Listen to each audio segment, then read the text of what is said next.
Good morning students. આપણે આગળ ભણી ગયેલા છે એમાં માઇક્રો પ્રોસેસર એન્ડ કંટ્રોલમાં ઓપન લૂપ કંટ્રોલ સિસ્ટમ. તો હવે આપણે આગળ ભણવાનું છે ક્લોઝ લૂપ કંટ્રોલ સિસ્ટમ. આ એનો બીજો બે ટાઈપ હતા કંટ્રોલ સિસ્ટમના, open loop control system and close loop system. તો હવે ક્લોઝ લૂપ કંટ્રોલ સિસ્ટમમાં શું છે, પહેલાં તો એનો બ્લોક ડાયાગ્રામ તમારે ડ્રો કરવાનો છે. કેવી રીતે? આ છે કમ્પેરેટર.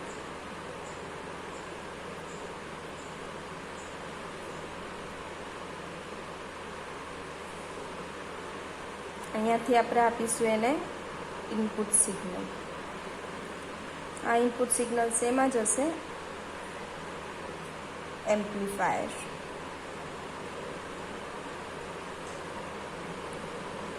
ત્યારબાદ એ સિગ્નલ જશે એક્યુટેટરમાં. It's a one type of controller. બરાબર. પછી મળશે આપણને આઉટપુટ.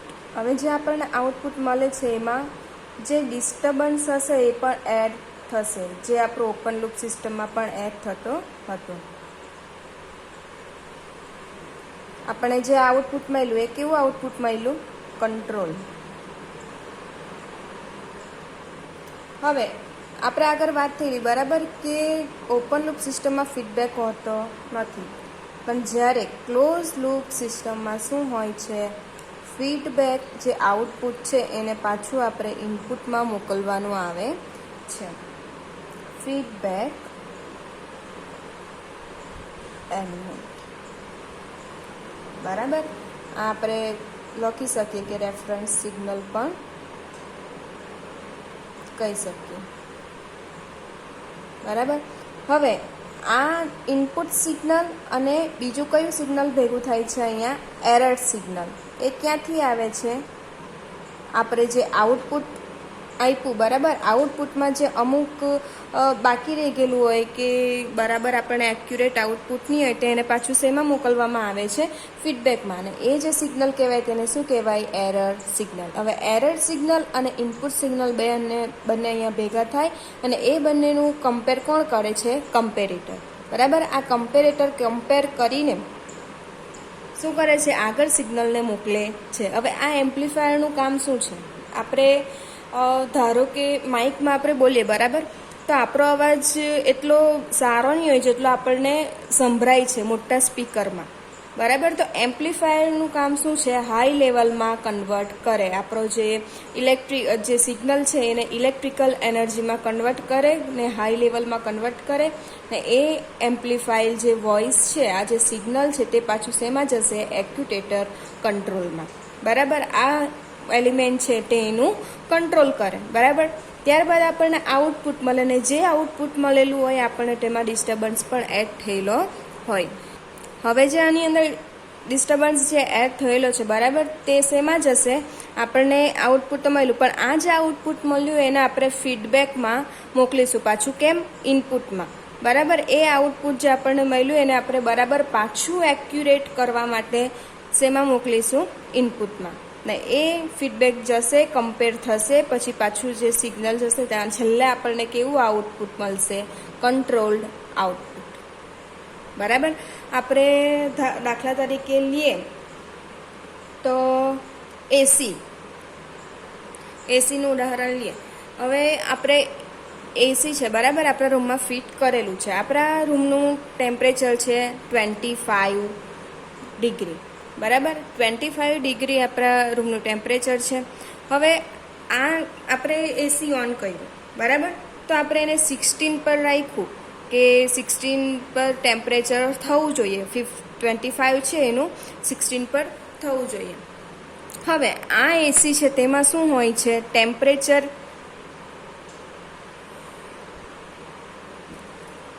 સેન્સર હોય. બરાબર. ટેમ્પરેચર સેન્સર હોય, એને સેન્સ કરે. હવે આપણે એને આપ્યું ઇનપુટ કેવું? 16નું આપ્યું.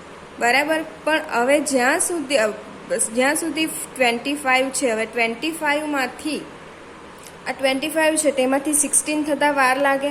બરાબર. 25 ડિગ્રીમાંથી 24 થયું આપણું ટેમ્પરેચર. તો શું થયું, આપણને ડિસ્ટર્બન્સવાળું મળ્યું, બરાબર. આપણને એટલું એક્યુરેટ આઉટપુટ નહીં મળ્યું, આપણને એટલું કુલિંગ નહીં થયું.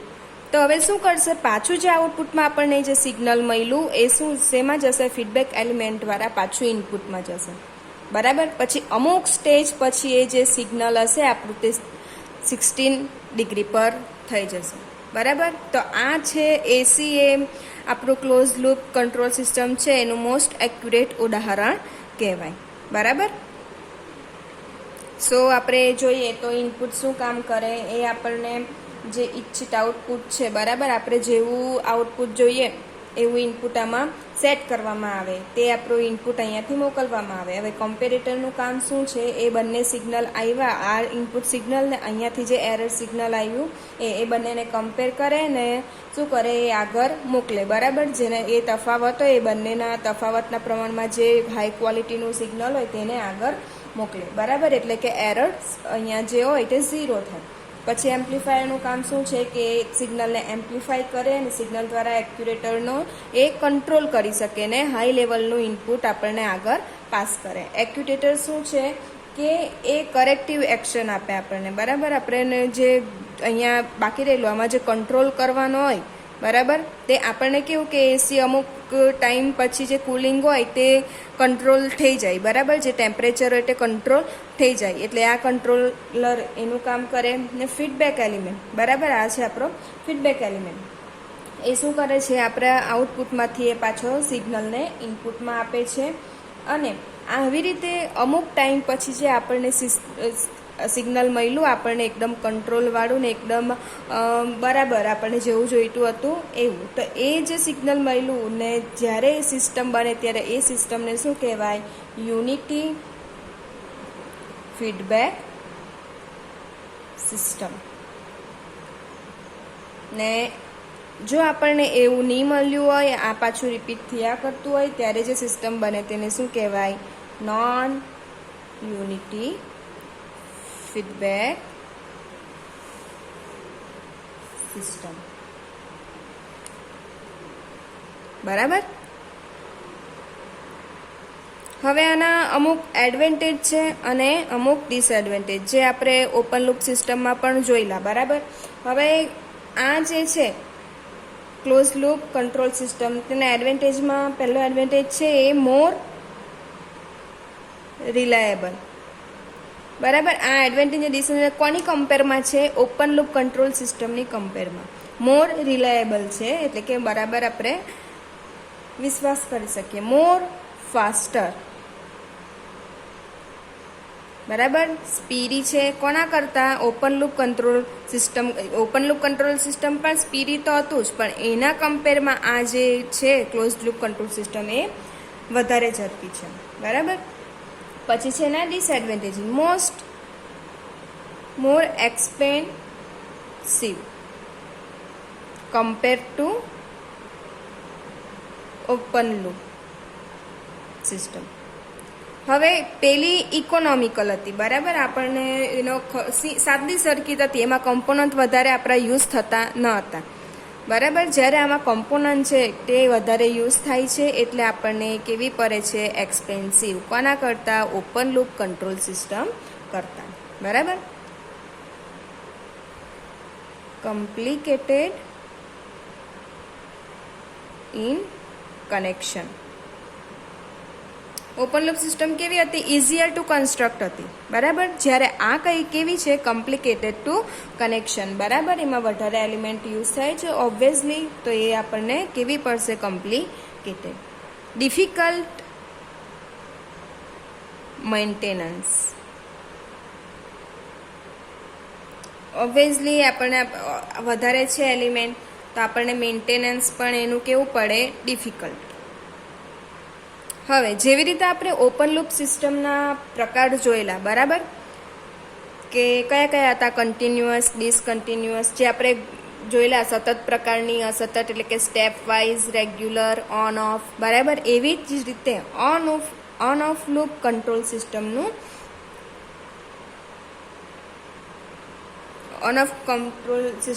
જે આપણું છે ક્લોઝ લૂપ કંટ્રોલ સિસ્ટમમાં તે કેવું છે, એકદમ અસત.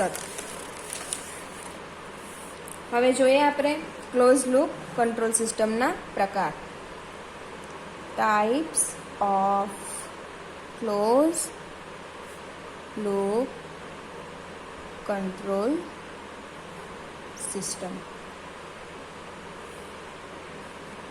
બે પ્રકાર છે. કયા કયા? Continuous system, continuous close loop system, અને બીજું છે ડિસકન્ટિન્યુઅસ.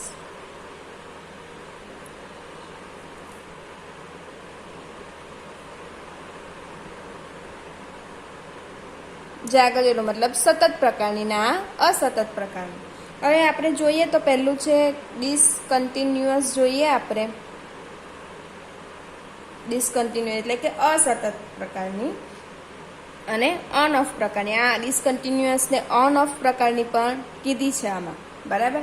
તો પહેલાં આપણે એક્ઝામ્પલ જોઈએ એનું. આમાં શું થાય છે કે જેવી રીતે open loop control system on of પ્રકારની હતી, બરાબર, એવી જ રીતે ક્લોઝ લૂપ સિસ્ટમ પણ ઓન ઓફ પ્રકારની હોઈ શકે છે, બરાબર.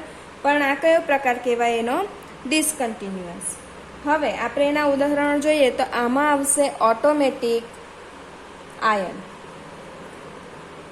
જ્યારે પહેલામાં શું હતું ઓપન લૂપ સિસ્ટમમાં, ડિસકન્ટિન્યુઅસમાં સાદી આયન, બરાબર. આ ઓટોમેટિક ઇસ્ત્રી છે, એમાં શું કરીએ આપણે? હવે ઇસ્ત્રી છે, બરાબર, તો એમાં આપણે ઓટોમેટિક ઇસ્ત્રી ઓફ થઈ જાય ટેમ્પરેચર એનું અમુક ટાઈમથી વધારે થાય એટલે, અમુક ટેમ્પરેચરથી વધે એટલે, બરાબર. ઇસ્ત્રીમાં જ્યારે સેટ કરેલ ટેમ્પરેચર પહોંચે ત્યારે આપણે પાવર છે તે ઓટોમેટિકલી ઓફ થઈ જાય. થર્મોસ્ટેટનો આપણે ઉપયોગ કરીએ છીએ, જે આપણે આગળ જોઈ ગયેલા. હવે જ્યારે ટેમ્પરેચર સેટ કરેલથી જે કિંમત છે એનાથી ઓછું આવે ત્યારે આપણે પાછો પાવર આપીએ, બરાબર. હવે એનું જે ટેમ્પરેચર છે એ સેટ કરેલ છે તે કિંમતથી ઓછું થાય ત્યારે આપણે શું કરીએ? એને પાછો પાવર આપવામાં આવે છે. એટલે કે એ ઓન ઓફ પ્રકારનું પણ કહેવાય અને ડિસકન્ટિન્યુઅસ ક્લોઝ લૂપ પણ કહેવાય, બરાબર. હવે આપણે બીજું ઉદાહરણ રેફ્રિજરેટર.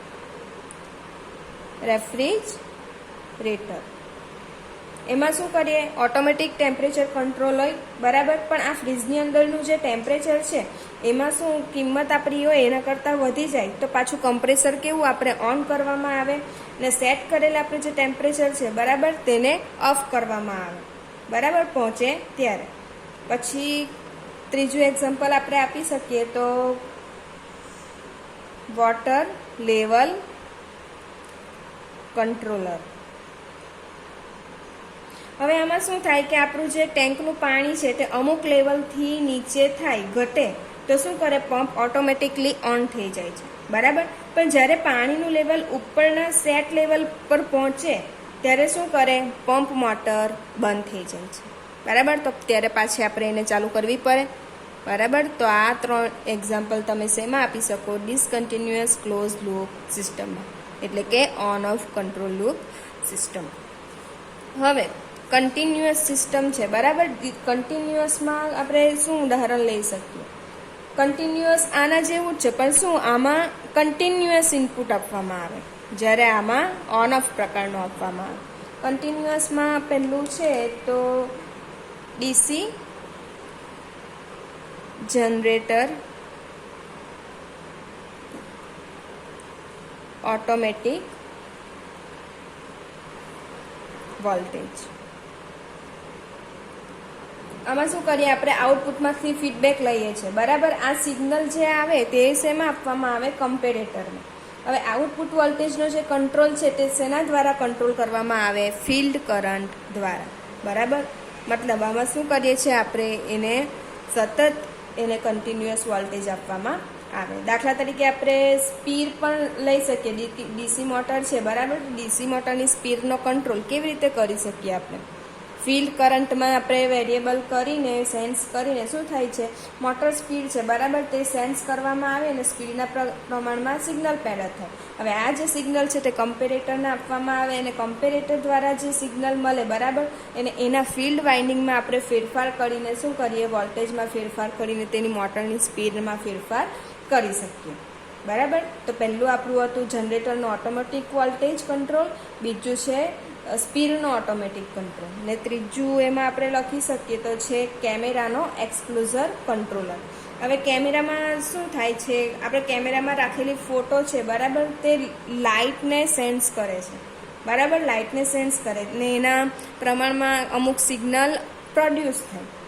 હવે આ સિગ્નલ છે તે શું કરે છે, કેમેરાની શટરની જે સ્પીડ છે બરાબર, આપણે ફોટો કેચ કરીએ ને એ શટરની સ્પીડ છે તે શું કરવામાં આવે, એડજસ્ટ કરવામાં આવે છે બરાબર. એટલે આ છે તમારા ટાઈપ કન્ટિન્યુઅસ સિસ્ટમ, ડિસકન્ટિન્યુઅસ સિસ્ટમના ઉદાહરણ બરાબર. હવે નેક્સ્ટ લેક્ચરમાં આપણે જોઈશું બંનેનું કમ્પેરિઝન, કોનું ઓપન લૂપ કંટ્રોલ સિસ્ટમનું અને ક્લોઝ લૂપ કંટ્રોલ સિસ્ટમનું. મોસ્ટ IMP છે. આ બંને જો ખબર પડશે તો જ એ ખબર પડશે. ઓકે.